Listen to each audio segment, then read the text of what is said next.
How Trauma Affects the Way the Brain Thinks and Develops by Julia Singer, Ashley Hurd, and Pearl Zhang.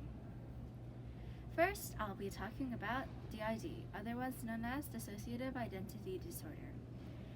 DID is formed when a person suffers from abuse or severe trauma in the early childhood.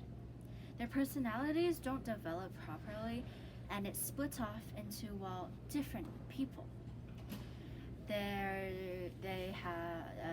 They live in the same body, yet they're different people, and it causes confusion for the brain. And most people don't even realize they have DID.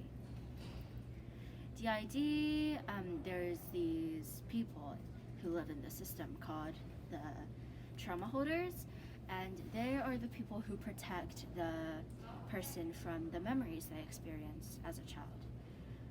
Abuse is such a terrible thing, and it can cause so many illnesses with it, and it's just overall a terrible thing. One of Britain's most dangerous serial killers, he may not be the most dangerous, but he is the most well-guarded. His name is Robert Maudsley. When Robert was a young child, he suffered extreme abuse from his parents, therefore leading him to commit small crimes and getting placed in jail.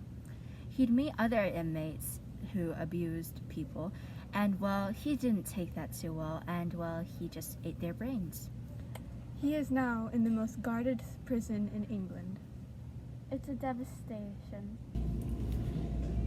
There are two ways in which a person might react to trauma in the future. One may be the dark and depressing path, where you take drugs or alcohol to try and cover up your pain. The second one may be the fight or flight response, which would be panic attacks or sudden freezing in a place where you feel those memories coming back. If you start feeling these emotions that you want to take drugs or alcohol, or you start panicking, see a therapist. They can help you. Ways to cope with trauma and the difficulties of it. Trauma affects most of us. People have been through hard trauma, soft trauma. Sometimes it's just small, but it still makes a huge impact on them. In a way, you have to be patient. Recovery won't be right away, and people need to recognize that. Stay with your loved ones. They will help you and go through it. Be patient and re-regulate what happened. It'll help you understand what went wrong. Number 3, go to therapists and ask for help. It'll help you go through it, even though most people are afraid to. It does help. Number 4, don't be stressed. It'll make it worse. And it's already gone, so there's no worrying about it needed. There are 6 parts of the human brain on the outer layer. There's the frontal lobe, the partial lobe, the occipital lobe, the temporal lobe, the spinal cord, and the cerebellum.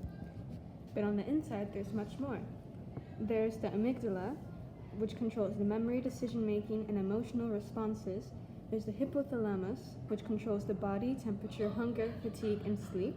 And then there's the hippocampus, which has memory and navigation. The thalamus, which is the regulation of sleep, consciousness, and alertness. And finally, the basal ganglia, control of movements, learning, habit, cognition, and emotion.